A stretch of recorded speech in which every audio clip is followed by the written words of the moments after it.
imposter syndrome, lock your doors, shut the blinds, the monsters are coming. Hey everyone, welcome to the show. It's been a long, beautiful October. The road to Halloween continues as it inches closer and closer. But today, it's time to look out. The monsters are here.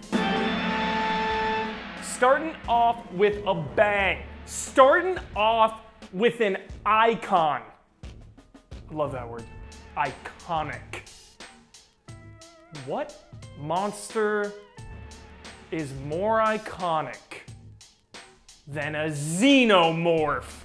Alien Isolation.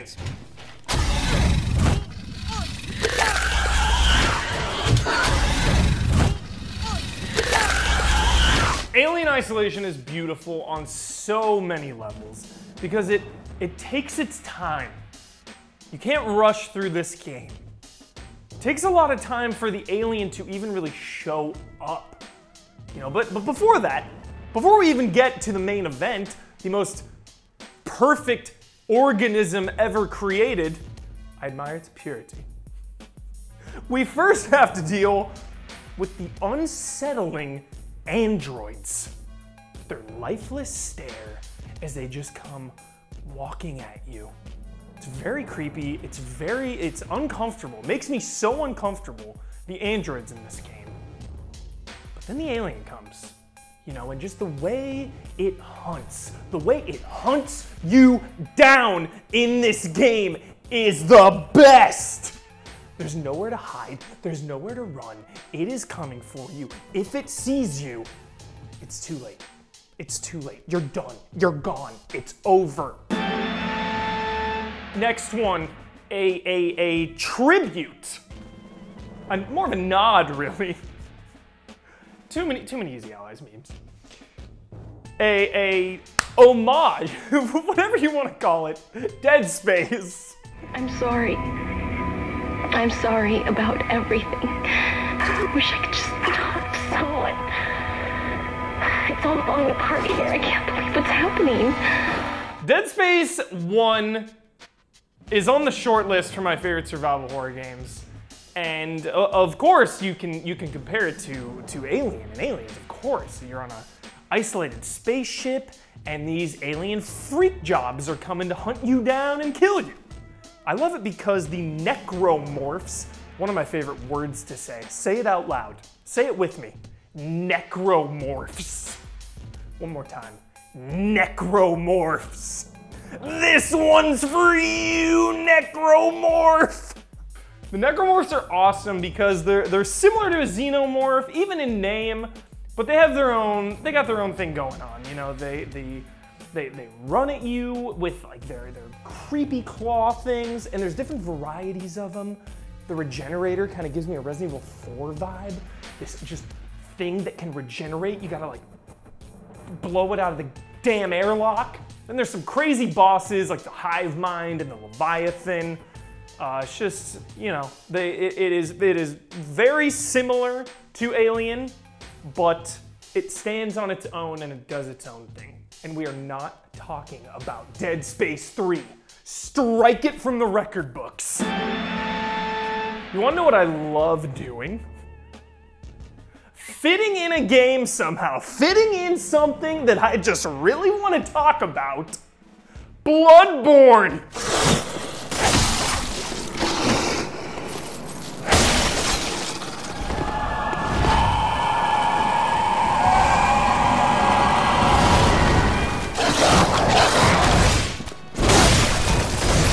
I think it fits though, let's be real. What is more Halloween than werewolves? I just think of werewolves, you know, in Bloodborne. It gives me a Halloween vibe. You know what else gives me a Halloween vibe? Candles. There's a lot of candles in Bloodborne, setting the tone. And just a lot of crazy monsters. From the bosses to the trash mobs that you encounter. Cthulhu crazies coming at ya.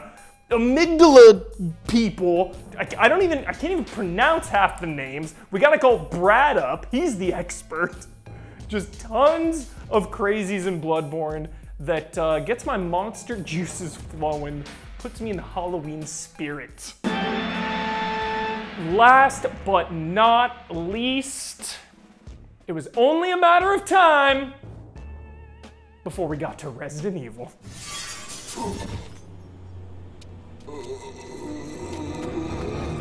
You knew it'd show up at some point. Well, the time is now.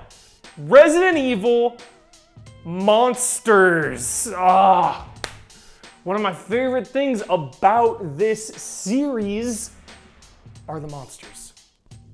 Endlessly creative, endlessly stunning visually. You know, it's not just about the visual with these monsters, it's about their identity, it's about where they come from, the context. They're not just some android's creation. These are, you know, some of them have a tragic backstory, like Lisa Trevor, kidnapped when she was a kid and experimented on. Steve Burnside, his whole redemption arc tragically ends. You know, and then you have things like Nemesis, just genetically engineered to hunt down stars like some mutant monster assassin. Then you just have multiple stages of some of them, like William Birkin, how many times he transforms. Then you have Wesker going from like Neo-Matrix to weird volcano psycho. Just all these monsters throughout Resident Evil, throughout the years, you know. The Licker, the Hunter, zombie dogs, just so many monsters, so many images burned into my brain. They will never leave. That is the syndrome. They are always there. They will let me sleep. They won't let me eat. They won't let me do anything without thinking of those monsters. So that's it for the episode. That was Monsters. You know, really setting the mood for this Halloween. Some monsters. If you want to talk about some other monsters, this Saturday, Talking Syndrome, 11 a.m., twitch.tv/Easy Allies. Check out our Patreon, YouTube, or social media. We are Easy Allies. If you like what you saw, help us out. See you next time.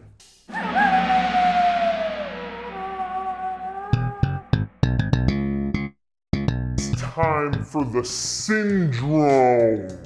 What better way to get in the Halloween spirit and the Halloween mood with a ton of variety, you know? We're not just talking about vampires.